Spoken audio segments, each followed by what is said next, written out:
Good afternoon, ladies and gentlemen. Welcome to the panel discussion that we have here at B1. If you're here for B2, it's not the right room. We're the fun part. We're going to be talking quite a lot about storytelling. That's our subject today. We've got a wonderful panelists right next to me, but if you don't know who I am, why you here, you should not be here, or just make sure that you do follow me and tag me. My name is Eddie Nassar. I am currently the president and CEO of the World Influencer and Blogger Awards Mediterranean, which is an award ceremony that happens for content creators, bloggers, and influencers. It happens in Cannes mainly in May, in 2 weeks, and then we have a regional one in Cyprus happening in August at the Four Seasons Hotel. If you'd like to know more about that, make sure you come and have a chat with me. So I'm all about content creation, influencers and bloggers, and of course storytelling, which is one of the reasons why I'm up here. And today I have a wonderful panelists of 6 persons who are sitting in order. Just double check, yes, they're in order. First we start with Andrian. Let's start again. That's Adriana. I'm Adrian. Adrian. So Adrian is our first speaker, a lawyer from the UK, followed by Mr. Alexios Vandoros. Andrian was next. You had to put 2 Andrians in the panel, didn't you? You had to. Who is a writer and editor, journalist. She will tell us a little bit about herself as well in a second. Christina Achilleos, who's also a founder and director of Eosphere. And of course, Despo Pavlou, who's an author from South Africa, and Patrick Wilson, the vice president of The Soul Publishing, right next to me. Before we start, because some of the people didn't do their homework, didn't read up about you, do you want to just tell us a little bit about yourself? Do you want to start? You have 2 mics. Go ahead. Hello. Can everybody hear me? Great, thank you. It's an honor and a pleasure to be here. Thank you so much, Paul, for inviting me to participate on this panel. I'm very honored to be here. I'm Andrian Philippou. I'm a British-born Cypriot. I have lived and worked in Cyprus for 9 years. But I went back to the UK in 2013, having been here for that period of time. And I'm very honored to be here and to take part. So I'm a writer, a journalist, a PR, and various other things. So I will now pass on to Alex. Alexios? So it's nice to be here. I'm from Greece, born in Thessaloniki. Now I live in Athens. Proud father of 3 young girls. And yes, thank you. And I do tell them a lot of stories, so it's easy for me. I have 3 basic business hats. One, I'm an architect with a construction company and a company here in Cyprus at the stock market, Wealth Avenue PLC. We do development in real estate in Greece. Second, we have Apofasizo, which is Decide in Greek, the biggest company around personal development. And the third hat, which I'll be talking today, it's the Game of Money. It's one of the biggest podcasts in Greece around money, entrepreneurship, and so on. So I'm glad to be here. Welcome, Alexios. Adrian? Hi, Adrian Roy. Born in Hackney, London, to Cypriot parents. Both my parents were born in Cyprus. Even though he introduced me as a lawyer, I was a lawyer. I'm now an author, so thank you for that very much. Probably thinking, what's she doing on the stage? I wrote a book, Do You Know Who I Am? It's about the Cypriot diaspora, the original diasporas that left Cyprus in the 1940s and 50s. And it's done really well, and I'm really proud of it. So I'm very pleased to be here to let you know a bit more about it. Thank you, Adrian. If you can't find any seats, you're welcome to sit on the floor as well. We're intimate like that here. So, kalispera everyone. My name is Christina Achilleos, founder and director of Eosphere. We are an education and training organization based in Larnaca, Cyprus. We are working across the entire European Union. What we do is actually we mobilize EU funding to upskill and reskill people. We are working especially in the fields of entrepreneurship and sustainability. And I'm super happy to be with you here today. Why? Because what we are aiming to do is actually create impact through the implementation of EU-funded projects, capitalizing on the real stories of people, their challenges, their pain points. So we are trying to develop super innovative training programs to help them join the labor market in the best way. So thank you very much. Thank you, Christina. Vespa? Hello, everyone. Vespa Pavlou, debut author of My Kind of Normal. That's my book on the stand there. Is it free? It's free, and there's a fee. You decide what you want to do. If you do scan the how do we barcode, fee? Oh, okay. it goes into my retirement fund, which isn't as high as it should be. No, I'm joking.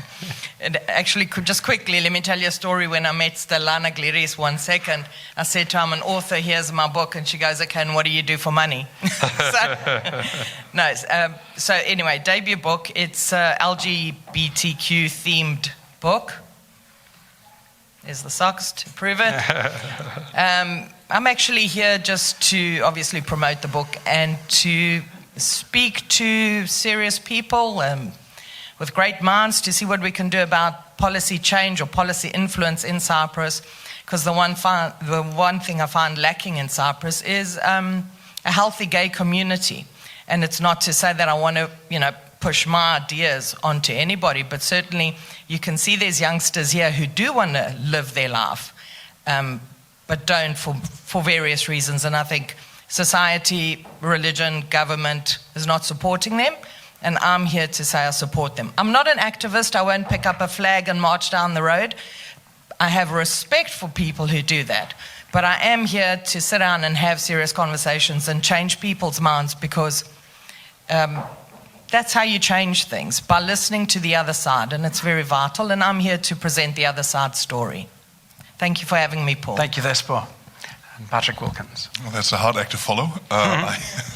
I run business development for the Soul Publishing. I'm originally from Germany. I live here for the last 4 years. I'm probably having the worst command of Cypriot Greek among the entire group here, so I have to out myself. The Soul Publishing is a very large, actually, digital-first publisher. We have over 2 billion followers. We have around 330 billion views on an annual basis. We have our own TV channels, multiple YouTube, Snapchat, Instagram, TikTok channels and the likes. We produce a lot of content here in Cyprus, but also internationally. So I'm really glad that I got invited to share my 2 cents on storytelling. Wonderful panelists right here. For those guys who just joined us, welcome. So what we're talking about today is the art of storytelling, which remains a veritable sales tool. Salespersons regularly look for ways to better connect with audiences. In the realm of journalism, however, storytelling is not just a tool. It is the beating heart that brings news to life. This panel discussion will resonate among marketeers, content creators, journalists, and media individuals. And we'll touch on the aspects such as the elements of compelling storytelling, how to develop a storytelling strategy, storytelling in journalism and its ability to humanize complex issues, and finally, storytelling capacity to transcend borders and cultures, creating shared experiences that foster empathy and understanding across diverse universes. And my first question will actually go to the person who already got the mic, Andrian Philippou. It's on, isn't it? It is, okay. It is on now. Great, okay. With your background in journalism, how do you see storytelling as a tool to humanize complex issues? Can you share an example from your experiences where a well-crafted story made significant impact on public understanding and a complex topic? Additionally, how do you adapt your storytelling approach across different mediums, such as broadcast television, journalism, and poetry? So it's 3 questions. You can all ram it into one if you like. Thanks, Eddie, and thank you all for being here to join our panel discussion. When you presented that question to me as my key question to sort of focus on, it immediately triggered one of the stories I covered for the Cyprus Weekly when I was the Limassol correspondent living and working here for 9 years. And it remains to this day one of the key topics that I am grateful I was able to cover and to present as a journalist. I met a man, as I met a man as part of my role and my professional career. I met lots and lots of people, but I met a man who was an MS sufferer, multiple sclerosis sufferer, and he was in a wheelchair, and I wanted to talk to him. And we're talking about 12, 13, 14 years ago in Cyprus, in downtown Limassol. And I went to meet him and to have conversation with him about his life and his experiences in our town, in our city, and how he was able to function as a mobility-challenged person.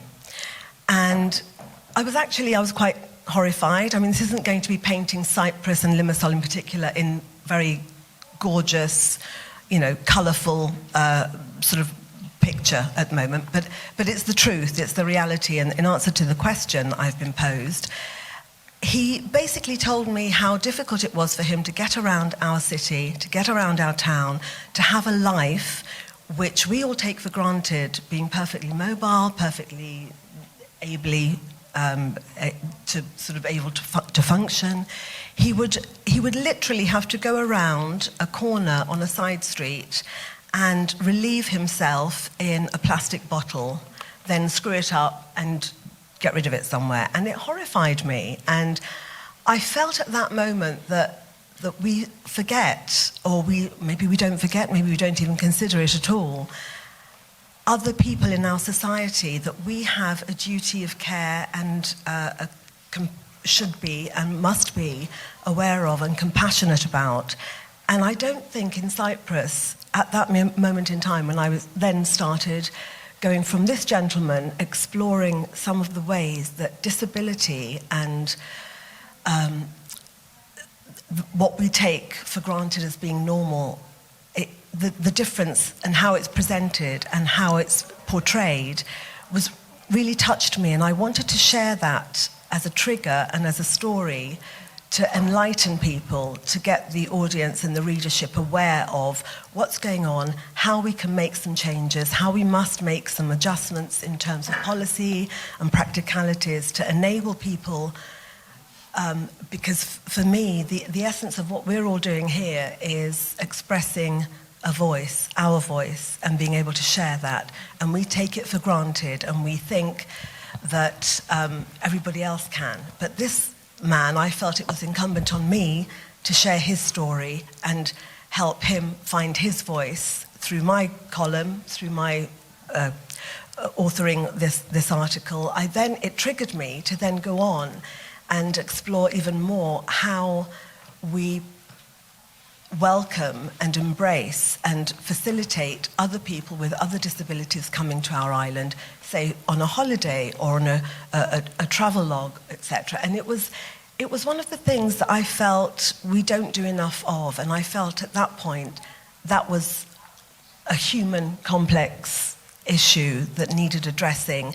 And in some tiny part, if I was able to help facilitate that and to educate people sounds a bit strong, but to at least make people consider and think about something that we just assume, we're okay, everything's fine, but is it? And it was those sorts of things that I really wanted to try and convey in my storytelling as a journalist.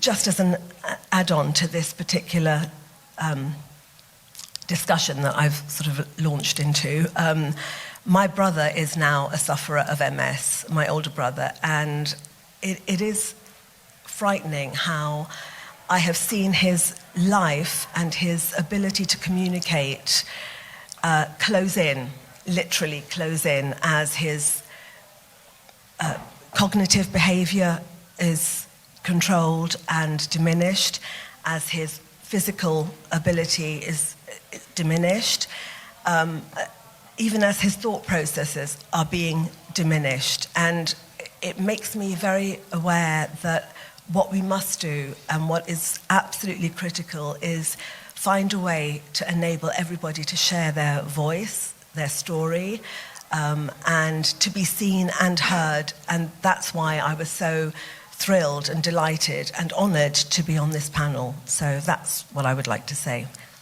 I don't know if I've answered it all, but anyway, that's what I would like to share. Thank you, Andrea. Thank you so much. We move on to the next question. Alexis, would you like to hand over the microphone? In your work with the Game of Money platform and podcast, how do you use storytelling to make complex financial concepts more accessible and engaging?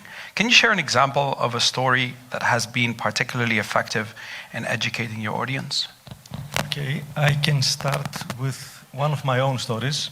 So once upon a time, when I was finishing the university, I studied architecture. Both my parents are architects, so I could go abroad to study more or stay to our family business.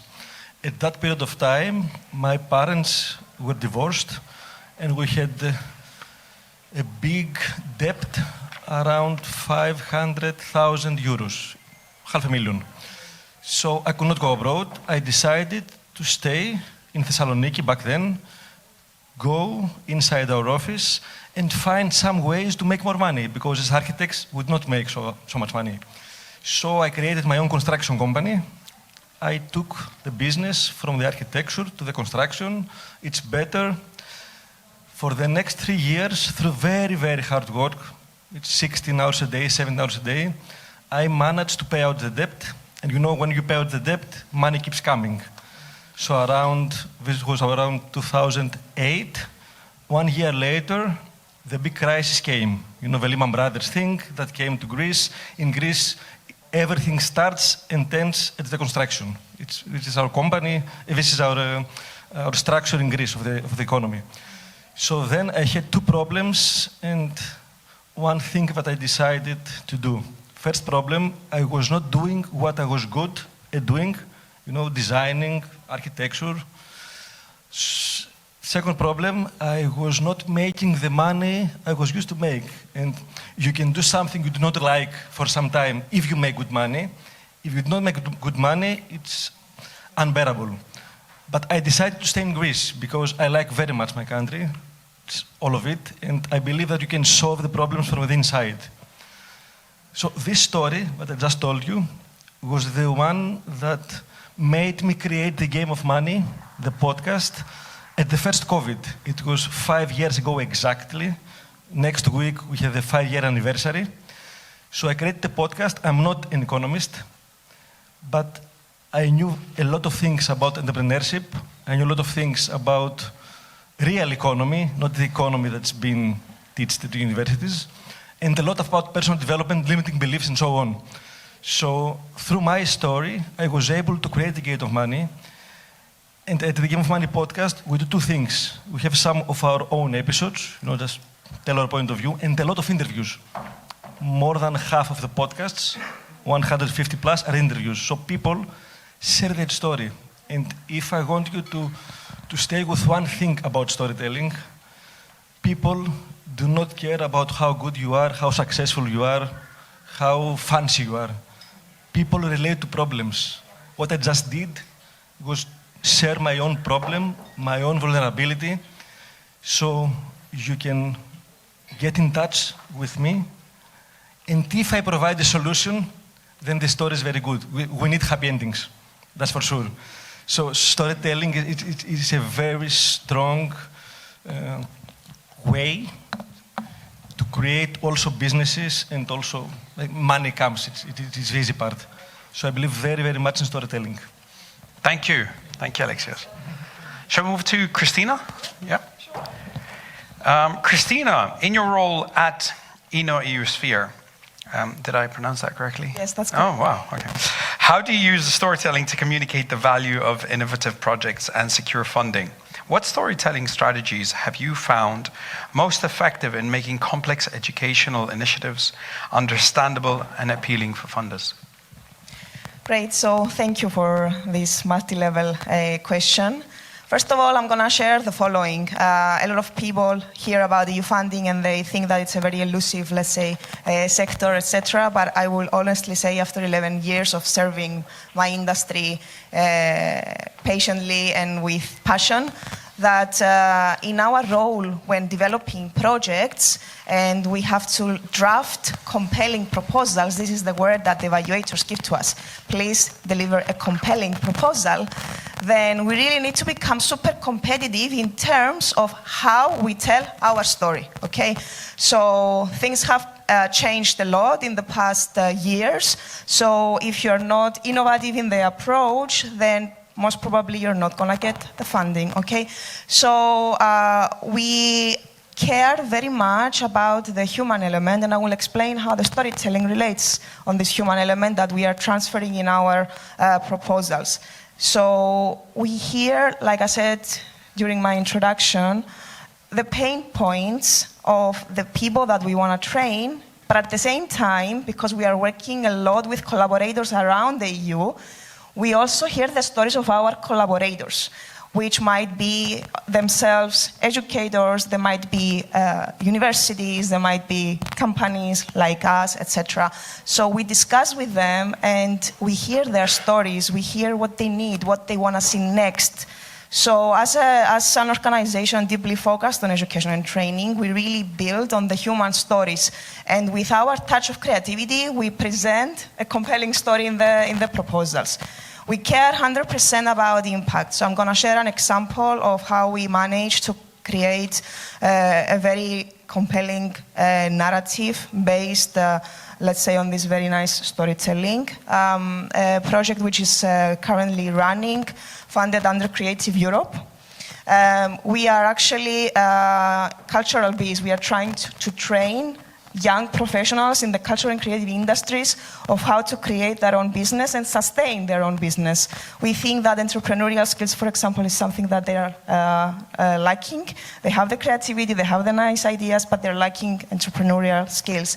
So together with my colleague Antigone Komodiki, she's with us today from JA Cyprus, I heard her story. She came to me and said, Christina, you have the nice creativity, you write good proposals, but listen, we have this challenge. In the COVID, the cultural and creative industry professionals suffered economically because they didn't have the skill sets to use it as a resilience tool to recover from the economic challenges that they faced during the COVID. So what we did, we developed a very nice project implemented in 9 European countries, which actually shared exactly our vision of how we can train the young professionals in the CCIs and how we can help them create new innovative business ideas. The project is going amazing. We're now ready to launch the training program, etc. So everything was really related on how good we heard the stories of the people in the CCIs. Now, to answer your question about the strategies that we are using, I will say the zoom in, meaning that we go deeply into hearing the people's stories and then zoom out. What I mean by zoom out, the European Commission, through the various agencies, they come back to us asking to explain how our project aligns to various priorities, okay? So then we use the strategy of zoom out and we deeply align our projects with all the strategies that the European Commission is trying to put forward. And we are actually creating, like I said in the beginning, our compelling proposals.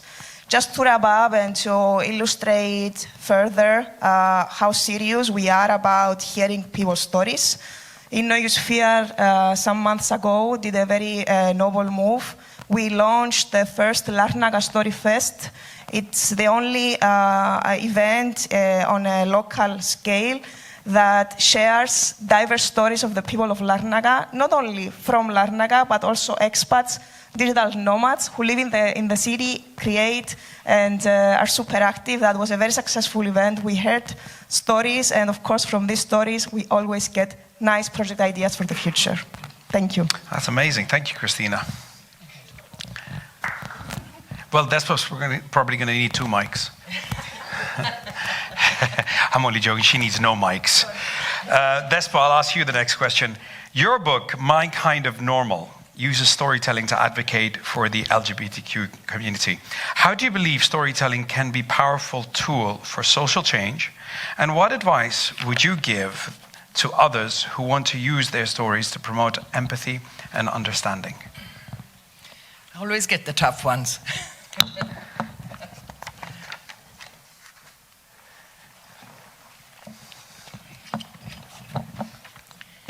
I think the one theme that we've heard across everybody speaking is that people relate to stories. People relate to problems. They don't want to know about your successes. They want to know about your struggles, not necessarily because they're happy that you're struggling. They want to learn from your struggles. And actually, my kind of normal was born out of my struggles. It was probably the deepest, darkest times of my times. I'd been in business for 30 years in South Africa. My parents used to put me on an empty Coke crate and I would serve customers and give change. I could give change before I could read. So business was in my veins. And it was around 2017, things just went chaotic with the businesses because I had several and lost everything. Lost everything, lost a 20-year partner. Everything fell to pieces. My whole life, everything that was great just was nowhere. And I want to say it felt like it had happened overnight. And the stress and the anxiety was something I struggled to cope with. And what I did was I started to write, and just write about my feelings, because I felt, at least if I was putting it on paper, it was separate from me, and it would give me some space to find solutions, and it did help. But within a few weeks, I realized this might be a good book. And I carried on, but then I changed the writing in terms of, instead of just relaying my feelings, I made it a story. And honesty is basically the best thing you can apply in any storytelling. People can see through fake. People can see through manipulation. But when you're telling a story and you genuinely, as I sit here and speak, you can see I'm being honest because I'm sweating like a pig. I'm dying up here. But the reality is the anxiety levels are there because everything in that book is me expressing things that had happened to me about my life. And as much as it's published as fiction, it's based on real life events, which I've adapted for the book. So when you create that, you know, and you're putting your vulnerability on a product, that takes a lot of courage. And it's courage I didn't have. I had courage my whole life, but not with this book. And I had finished the book in South Africa, and I decided to call it a day, come to Cyprus, because Cyprus is just, it's a country that heals souls. You know, you come here and she holds you in a warm embrace, and she just says, let go, be free, I'll take care of everything. And it's a place I've often come to in my life where I've just said, I'm letting go, take care of me. Cyprus gives me that, personally. Even the Orthodox Church, one of my favorite places to ever go into. I mean, and this is crazy because I believe in a church that doesn't believe in me. So, you know, walking into a church and that smell of the candles and the essence, and you light a candle and you walk out and you feel this lightness. It's all real. It's all vulnerable. And so I got to Cyprus, and with the healing of Cyprus, I got a little bit cheeky, and I thought, well, let's send it out to a few publishers and agents. And it was 8 in total. I'd done research, you know, and I wanted to focus on someone who could champion the LGBT theme. And within 2 weeks, I received an email. I was telling Vandeli and Fifi last night that I received an email saying, here's a contract. And I dropped my phone. I was like, what? And I did. I got a contract, and I didn't sign it for a year because reading that contract, it basically said your book is going out to the whole world, and that's what we're going to do for you. And everyone else would be overjoyed, and I was petrified, because this thing was now giving birth to itself.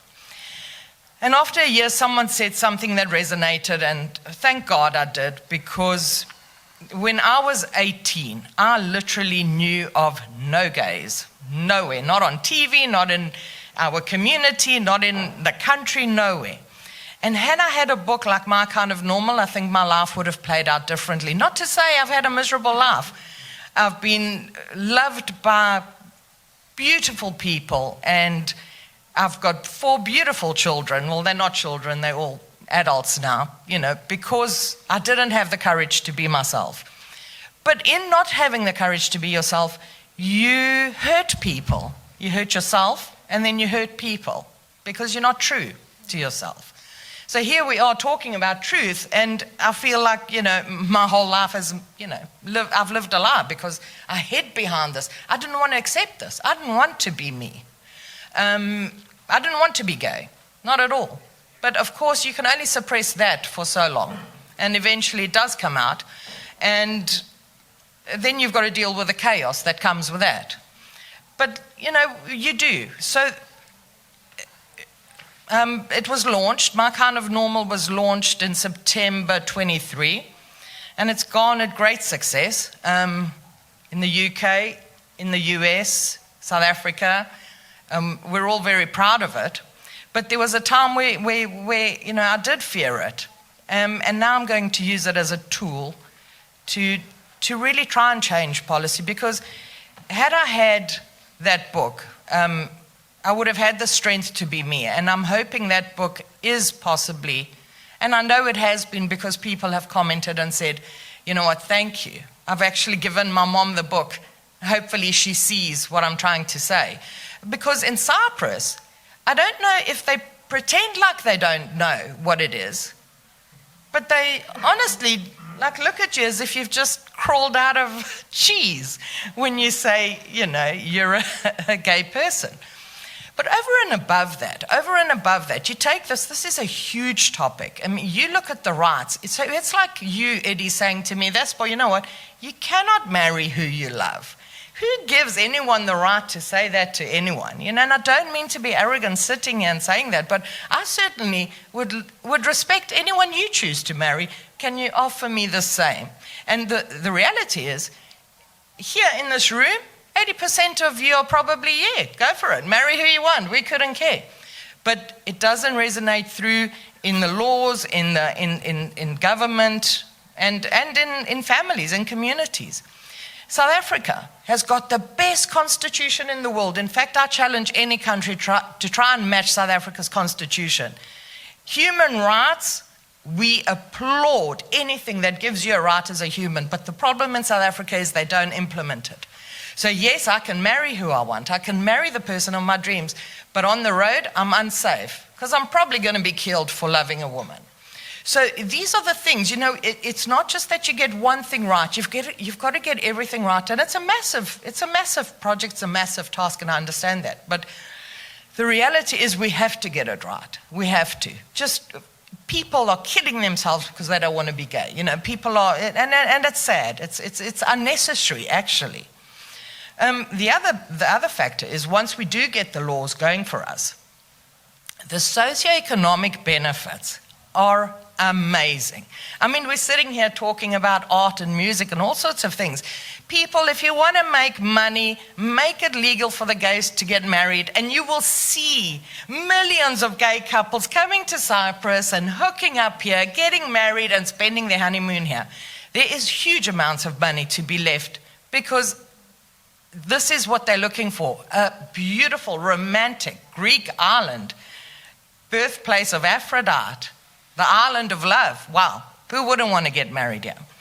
So, Eddie, yes, honesty is the answer. Truth and reality. I love that reply that you gave us. It's fantastic. Thank you. Thank you, Despo. Thank you for opening up as well. Thank you. Okay. Patrick, you want to say something? So, I'll ask you a question, but I'm not going to ask you the same question. In your role at the wonderful Soul Publishing, how do you approach developing a storytelling strategy that not only engages audiences, but also drives business growth? And can you share an example of how a particular narrative approach has successfully expanded your content portfolio? Yeah. It's a bit different to Yes, That's most question. I will try to tie into that somehow. Maybe I'll deviate a little bit from the original question because I do Please think it would not necessarily match the vibe of this panel. What we do, and obviously we're a business, and I don't have those interesting personal stories to share, but we are a business, and we are in the business of actually making other people listen to us, right? Influencing other people through the type of content that we produce. And when I would take a book as an example, right? The book is one way of telling a story, and obviously a very personal story. There are many other ways of telling stories too, right? There's music, there are podcasts, right? Especially when you look at podcasts nowadays.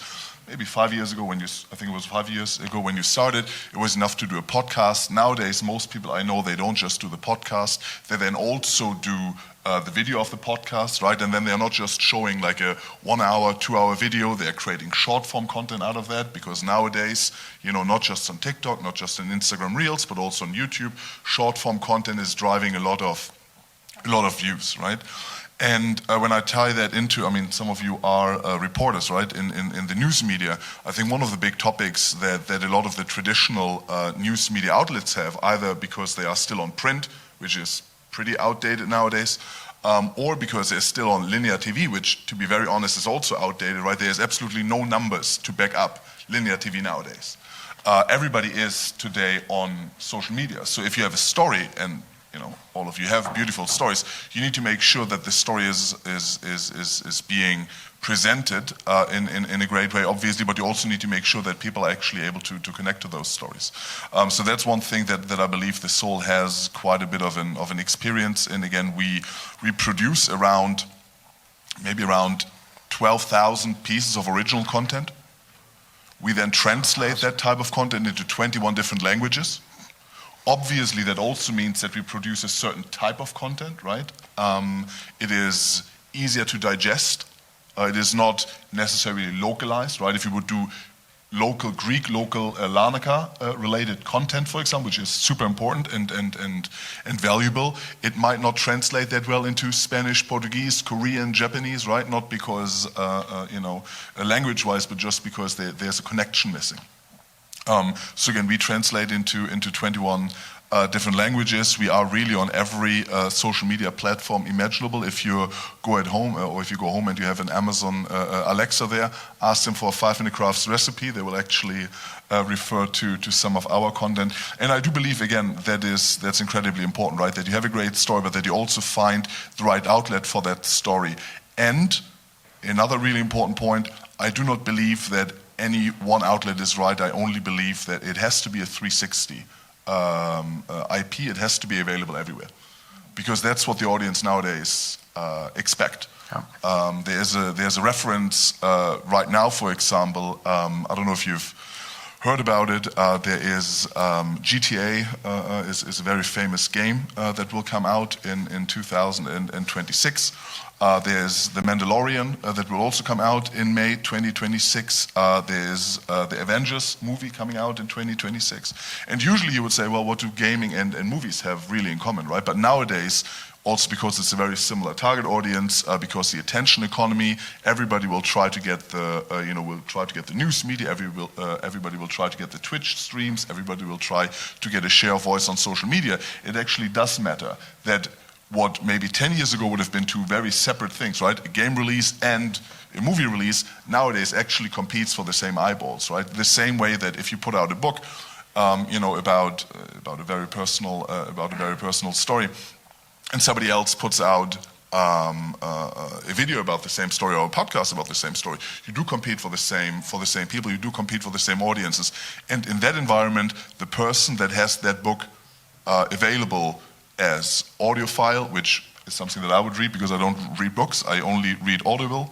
I only listen to Audible, who then makes this thing available to run on a podcast, and then not just a podcast on Spotify, but on Deezer, on Apple Music, and all of those different places where everybody has their own preferences. I think that's crucial. And that is one of the backbone of the Soul success. That's how we became the largest digital-first publisher in the world. We have over 100 IPs on various outlets. again, all across the world, predominantly in the United States, of course, but also in Europe, North America. We have an office in China where we produce content for the local market. So yeah, that is, I think, one of the backbones to support all those beautiful stories that we've heard about today. Fantastic. Patrick Wilkins, thank you so much. Finally, Adrian, you in the mood to talk now? Adrian's very shy. She doesn't like to talk. But I'm forcing you. You have to talk. Adrian, I'm going to ask you a question. I didn't ask you yet. You might have read it. But let me remind you what my question is. Your book, Do You Know Who I Am? Is a personal narrative inspired by your family's migration story. How did you approach crafting the story to resonate with a wide audience? And what do you think are the key elements that make a personal story compelling and universally relatable? Okay, well, I feel very, very fortunate that I was brought up by the most inspirational, amazing people that I would say on earth. These were the people that left this island, in the 1940s and 50s. In my case, my mother, she was 17 years old, her sister that was 18, and her two brothers. They got on a ship at that age, imagine that now.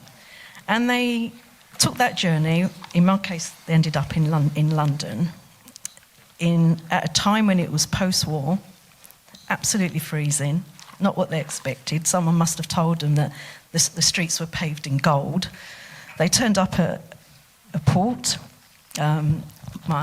Another relative was already there, was supposed to pick them up. Of course, they never turned up because in those days, they had no technology, they had no mobile phones. So my uncle would turn up at the port 3 days early, waiting for the ship to come. It didn't turn up, so he went back home. Eventually, they got picked up. These people had no education, they had no money in their pocket, they had nothing. And they ended up working really hard, 2 jobs, waiters, factory workers, cleaners, the worst possible jobs they can do. But they never complained, they never moaned, they got on with it with the most amazing sense of humour. So I feel privileged to have been brought up by those people. Now, I didn't think that at the time, because when I was born in the 60s to foreign parents, I used to think I got the short straw. I thought, everyone's got normal families. What the hell? They must have swapped me somewhere, honestly. I mean, an example, they used to pretend, they used to say to us they were going to go to the seaside this week. Oh, lovely. I'd get excited. My brother, my sister, we'd get our cozies on and off we go. We get in the car. We go down the road, about, half an hour into the journey. I hear this, stamata, moloshes.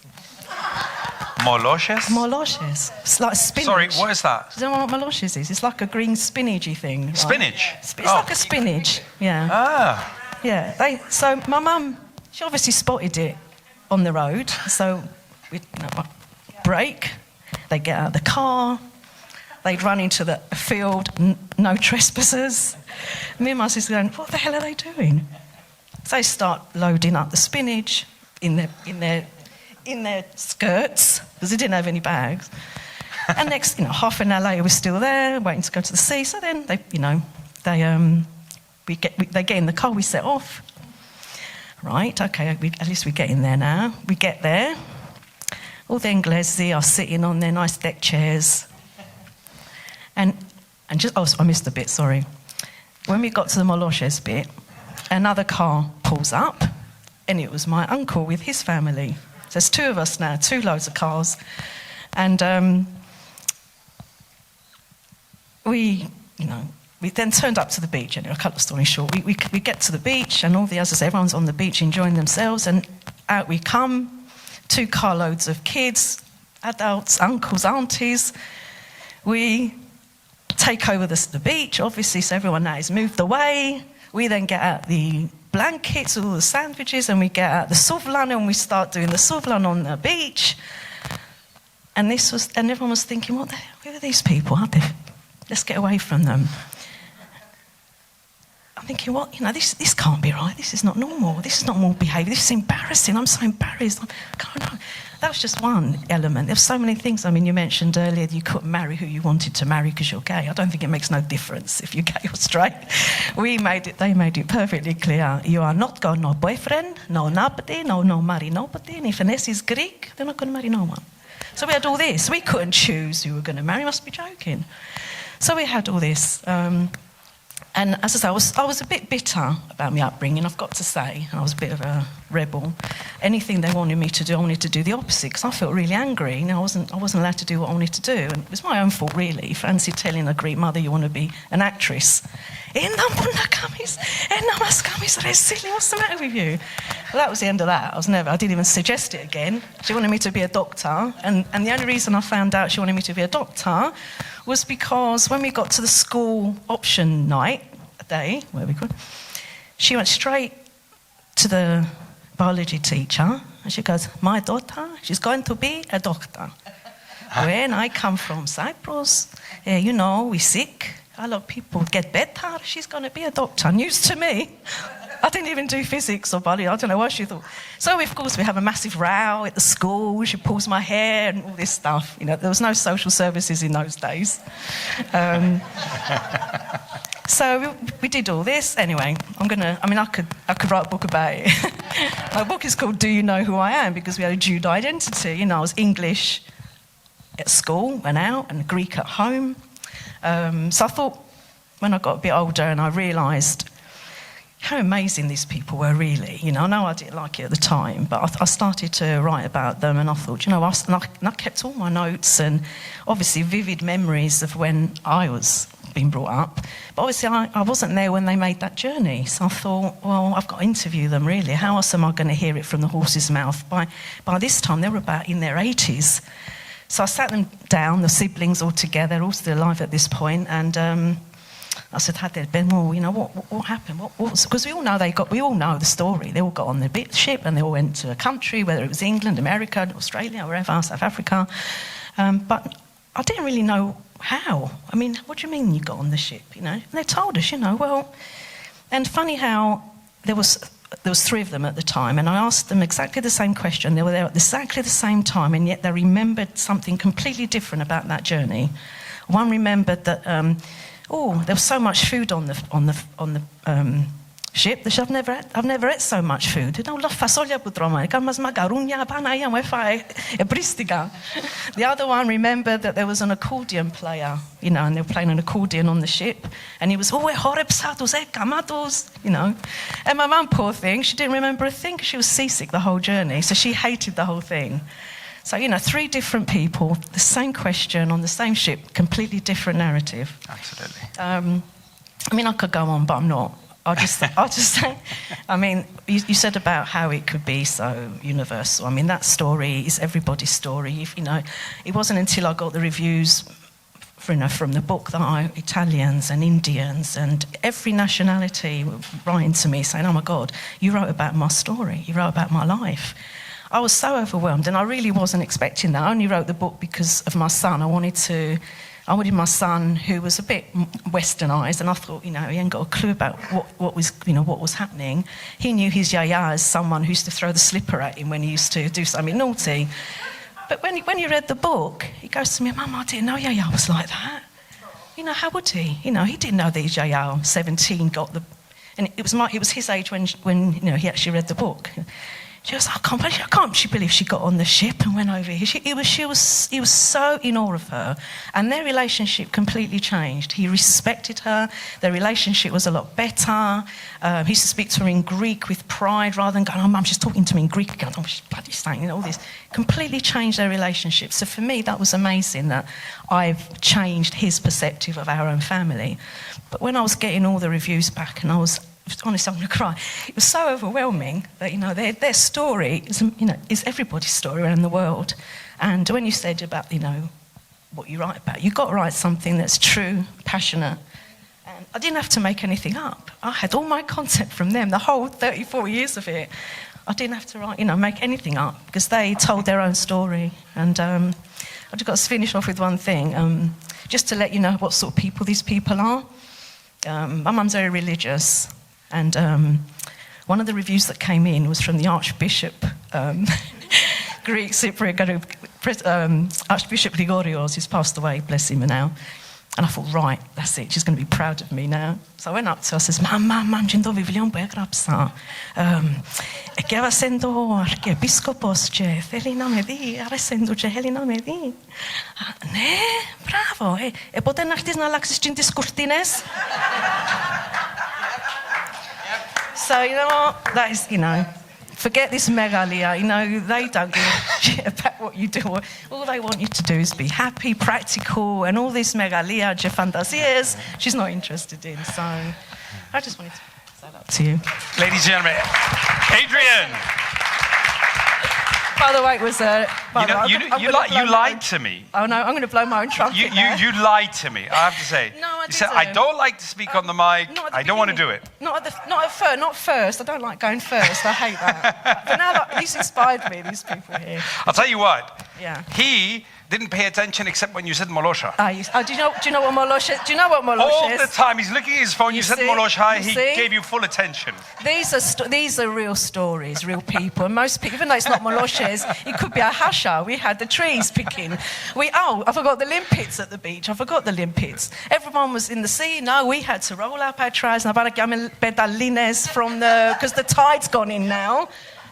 These are everyone's story. You know, I love it. Oh. I love it. So our stories as panelists, we are actually running out of time, but what I do want to do is I want to give the chance for the audience to ask any question. If there are any questions, I'll take this mic and I'll pass it. We'll take 3 questions. I think we're going to have to finish. So, hi, thank you, Eddie. Your name, please. Yeah, hi, my name is Walid. I've lived in Cyprus for 40 years. And very quickly, I'm going to give very quick context, then I'm going to go into my question because I know we're running out of time. It was a few years back. It's about storytelling, so maybe I have 30 seconds. So a few years back, I was going through my personal development journey, and I was listening to all these inspirational speakers. And you get inspired when you hear stories, right? When stories touch your heart, right? Such as some of the stories we heard here today. Thank you very much. And then I was talking to people in our community, and I realized that every single person has an extraordinary story to share. So what we did is we created a platform called Mindex Live, if you want to check it out. And we invite people from different backgrounds, amazing human beings, and often people in personal, spiritual development, psychology, philosophy, mindfulness, awareness, etc. That's it. Now the question. Carl Jung said, the reason for evil in this world is that people are unable to share their stories. And the Rumi said, the lamps are different, but the light is the same. So my question to you, ladies and gentlemen, today is, what do you believe is the underlying message universally across all the stories that we hear? Thank you. Thank you for your questions. Does anyone want to answer that? Despo? Could you press mute on that, please? Love. Love is love. Yeah. That's it. You happy with that answer? Do you want to unmute? Is that a no, that you're not happy? No, that's beautiful. He's happy. I was wondering if Anybody else wants has to, anything. Yeah, Adrian. And then We are all the same. Every nationality, every culture, everybody in the whole world, there's only one thing that they're interested in, a few things. One is to be happy, their children happy, to have a good education, to see them married with their kids. And that's all that everyone wants in life. Everything else is words and noise. We're all the same. Thank you. Anybody else wants to ask a question? We have time for 2 more. Excellent. Something about Molosha, maybe? I'll jump into, I've got 2, I actually have 3 more questions, but I think we'll have time for 1 more. So I'll give you this mic. With the rapid evolution of digital media and the increasing connectivity across cultures, how do you see the future of storytelling? What new opportunities and challenges do you foresee in crafting narratives that resonate across borders and diverse audiences? I think that question would be perfect for you. Yeah, thanks, Eddie. I mean, I would have to repeat partially to what I mentioned a little bit earlier. I do believe that once you have a story, make sure that this story is available, on all mediums. First of all, I think that's really important. All languages is a little bit more complex because obviously not everybody is the same. Yes, and certain stories, will resonate across. Cultures and countries, and those are the great stories. And then there are a lot of great stories that are probably more relevant in a more localized context. But again, make sure that your content is available everywhere. I do create content myself on LinkedIn. It's nothing much. It's nowhere close to a book. We produce video content. I've been working in games for 16 years. One really important measurement for me is, in gaming, it's fun per line of code, right? For me on social media, it's kind of like response per minute, because it is sometimes disheartening that you put in like an hour, 2 hours, 3 hours of your time into a piece of content. And I know it's a vanity metrics, but then it's like 3,000 people watch it. And you're like, okay. And then you make a selfie at a party, right? Just like 2 other people, it's like 20,000 people watch it. So I think it's really important that you pace yourself as well, because not every piece of content that you're going to put out is going to be content that resonates well, and that you over time and consistency by posting day over day over day over day, you're going to find your own stride and make sure that it really is something that you can own. Because if you don't, I think one of you mentioned, if you do something that you don't like and you don't get paid for it, or you don't get the recognition for it, it's one of the worst things you could possibly do. So I think that's another really important aspect of it. Thank you. Alexei, you want to add on that? To add on Patrick, because I totally agree. We have a lot of content through all the mediums, but what I would like to say is that we should create personalized content for each medium. If I take my vidcast, we do also vidcast, and just cut 1 minute for a reel, it's not made for this.